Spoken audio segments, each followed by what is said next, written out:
E a notícia é: trabalhador não iria processar a empresa, mas foi convencido pelo advogado. Eu decidi trazer esse processo porque é totalmente diferente de tudo que eu já trouxe. Tem litigância de má-fé, condenação de litigância de má-fé, que é quando uma das partes mentem no processo, e aí ou a parte autora ou a parte ré é condenada. Neste caso aqui, quem foi condenado foi o próprio escritório de advocacia da parte autora. Então, lá pro final, vocês vão entender o intuito do vídeo e alguns esclarecimentos que a juíza vai trazer para que todos vocês, né, que contratam advogados estejam cientes de algumas situações que o nosso código de ética proíbe, tá bom? Vamos lá. O autor fez os seguintes pedidos na petição inicial. Pediu horas extras, foi negado. Pediu horas extras porque disse que tinha somente 30 minutos de descanso e refeição, também foi negado. Adicional noturno, foi negado. Adicional de insalubridade, foi negado, e ainda a juíza disse que beirou má-fé o pedido. O autor disse que foi obrigado a pedir demissão, e aí ele pede o quê? A nulidade do pedido de demissão, requerendo o quê? Que ele seja demitido sem justa causa. Então, para sacar o FGTS dele, mais multa de 40%, mais seguro-desemprego. Porém, em audiência, quando ele foi ouvido, ele confessa que ele pediu para ser mandado embora, a empresa concordou e ele foi demitido sem justa causa. Inclusive, a empresa junta o termo de rescisão de contrato de trabalho, que está escrito lá que ele foi demitido sem justa causa. A baixa na carteira dele consta que ele foi demitido sem justa causa. E o valor que ele dá à ação, o valor que ele pede de direitos trabalhistas é de R$5.000.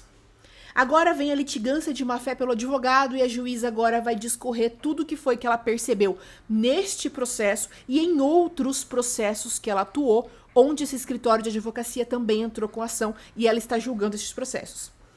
Ela disse o seguinte na sentença, olha só. Esta juíza tem se deparado com inúmeras ações em trâmite nesta vara do trabalho, envolvendo demandas distribuídas sem que o trabalhador tenha tido a iniciativa de procurar o advogado e até mesmo sem a intenção de processar a ex-empregadora. Ela percebeu, então, que o que está acontecendo é que o empregado ele não queria entrar com a ação. Fizeram ele querer entrar com a ação. O escritório entra em contato com essas pessoas, dizendo que eles têm direitos na empresa.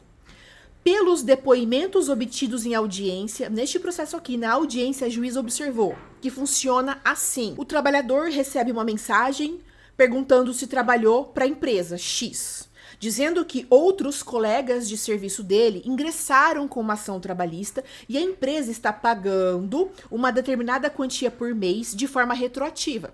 Então é o seguinte, seus colegas estão recebendo dinheiro, você também não quer? Lançada a isca da vantagem financeira, obviamente o trabalhador mostra interesse na conversa, na captação pelo advogado e segue as orientações do escritório para a entrega dos documentos pessoais. As petições iniciais, na grande maioria das vezes, versam sobre os mesmos pedidos. São petições muito parecidas, quase que idênticas, sempre incluindo pedido de adicional de insalubridade e adicional de periculosidade, fazendo crer que seja para a empresa contabilizar que, estrategicamente, talvez seja melhor fazer um acordo pelo valor mais baixo e ter eventualmente que arcar com os custos de um processo. Então é o seguinte, a empresa recebe lá aquele processo, vê aquele monte de pedido e na audiência de conciliação a empresa pensa o seguinte, vamos tentar fazer um acordo aqui, nem que seja por um valor baixinho, e aí o advogado da outra parte, da parte autora, que fez esse tipo de captação, acha maravilhoso porque o processo não vai seguir para frente, esses pedidos então não vão ser julgados improcedentes. Ali teve então uma vantagem financeira, melhor fazer um acordo mais baixo do que ter uma improcedência lá no final. É isso que a juíza quis dizer, entenderam? A juíza disse que em audiência, o autor recebeu, aí o autor conta, tá? Que o autor recebeu um WhatsApp dizendo que tinha direito à insalubridade. O escritório manda mensagem para ele dizendo que ele tem direito à insalubridade. E ele fala o seguinte, que ele não entraria com processo contra a empresa se não fosse o contato do advogado pelo WhatsApp. Que outras pessoas que trabalharam na empresa que passaram o contato para o advogado. Isso aqui ele está contando como que o advogado entra em contato com ele. Então, o escritório disse o seguinte, que quem passou o contato do autor foram os amigos do trabalho. que ele só concordou em entrar com essa ação por causa disso, porque foram os colegas que passaram o contato para o advogado, que jamais questionaria sobre a questão da demissão, que ele sabe que foi demitido sem justa causa, ele não questionaria isso em juízo, que a rescisão foi paga corretamente, ninguém me deve nada, marcava o horário de entrada e saída corretamente, então realmente ele sabe que não tem direito à hora extra, e que as verbas trabalhistas foram pagas dentro do prazo, ele recebeu tudo certinho. Justamente por isso que a juíza negou todos os pedidos, como eu disse anteriormente. A juíza agora, ela que está falando. Por conta deste relato do autor em audiência, ficou claro que o autor não tinha interesse de entrar com o processo e foi ludibriado e induzido a erro pelo escritório de advocacia, a concordar com a distribuição da ação para obter vantagem financeira, já que outros funcionários também teriam recebido. A juíza coloca outros processos em que o escritório atuou e que também foi identificado o mesmo tipo de atitude, onde ela mesma é juíza. Nestes processos que a juíza menciona nessa sentença, ela coloca ali o número, se não me engano, de 2 processos, ela disse o seguinte, que lá nesses processos ela interroga também os autores sobre esta postura do escritório. Então, olha só, ela interroga os autores destes processos e obtém o mesmo tipo de resposta, que entraram em contato com eles através do WhatsApp, que disseram que a empresa tem verbas trabalhistas a serem pagas, da mesma forma que fez com o autor, tá? Ela continua dizendo, a juíza, na hipótese dos autos, aqui neste processo, verifico a existência das seguintes condutas caracterizadoras da litigância predatória. Litigância predatória é quando o escritório de advocacia entra com várias ações em massa, entra em contato com várias pessoas, muitos processos idênticos, processos sem fundamentos. Isso é litigância predatória. Então, vamos voltar aqui. Aí ela enumera. Captação irregular de clientes, como mencionado em ambas as reclamatórias citadas acima, buscando clientes de maneira antiética, frequentemente violando normas da advocacia. O nosso código de ética da advocacia proíbe que nós, advogados, que a gente entre em contato diretamente com as partes para dizer se elas querem entrar com uma ação. Quem tem que fazer isso é a pessoa, é ela que tem que entrar em contato com a gente, tá? Distribuição de leads temerárias, visto que o advogado é quem decide qual será o objeto da demanda sem indicar fundamentos sólidos.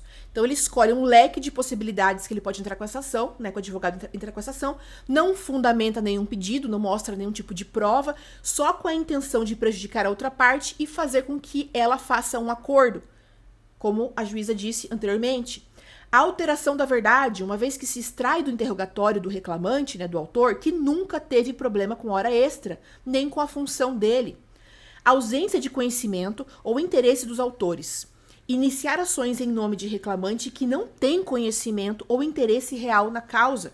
Conforme o interrogatório do autor, infere-se que sequer pretendia entrar com a ação, sendo convencido a anuir com o ajuizamento, a concordar com o ajuizamento da ação, pois é alegado que a empresa estava pagando determinado valor a título de adicional de insalubridade. Ademais, o obreiro, né, o trabalhador, fez crer que não sabia que constaria na ação outros pedidos além da insalubridade. Então, o autor diz o seguinte, eu achei que ia só pedir insalubridade, não que ia pedir hora extra, que eu havia pedido demissão, não sabia de nada disso. E aí, por último, fala que é a publicidade enganosa, visto que o advogado prometia resultados irreais, fazendo alegações falsas para atrair clientes, como o fato de a empresa estar pagando direitos trabalhistas do contrato de trabalho de outros trabalhadores. Isso é outra coisa que é proibido pelo nosso código de ética. A gente nunca pode dizer que uma causa é ganha. A gente nunca pode prometer que alguma coisa de fato vai acontecer. Isso é proibido pelo nosso código de ética.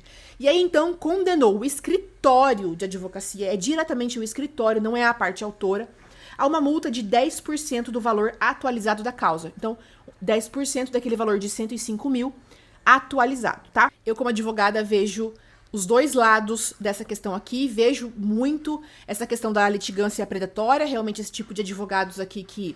Não tô falando exatamente desse escritório, porque eu não sei quem é, eu não sou juíza da causa, só trouxe aqui a notícia. Também não vou expor minha opinião com relação a isso, mas eu vejo dois tipos de situação, que realmente existe isso aqui, que a juíza falou, né, que é a litigância predatória, o escritório fica entrando em contato com várias pessoas para entrar com a ação, E também tem o advogado que ele é acusado de litigância predatória, de entrar com esse monte de ação parecida, mas ele não tá fazendo isso. Inclusive tem um advogado que eu sigo, que ele constantemente é acusado e ele tem que fazer audiência tomando inclusive cafezinho na casa do cliente para provar que ele conhece o cliente. Né? E aí esse próprio advogado pede expedição de ofício para a OAB para dizer que o advogado da outra parte, por exemplo, pare de ficar dizendo que ele está cometendo crime, sendo que ele só está advogando. Então existem as duas partes, né? A parte que realmente, o escritório que realmente age de forma predatória e os outros advogados que simplesmente têm demandas que são demandas muito parecidas, por exemplo, advogados que entram com ação contra bancos. As ações são muito parecidas. Aí os bancos, né, os advogados dos bancos dizem que esses advogados estão fazendo litigância predatória. Enfim, eu sei que é uma confusão. Nós, advogados aqui, a gente sabe de muitas coisas dos bastidores. Mas eu decidi trazer esse processo aqui para vocês entenderem que não só o autor pode ser condenado em litigância de má-fé, como também o seu próprio advogado. Me diga aqui o que foi que você achou desse caso que eu te trouxe hoje.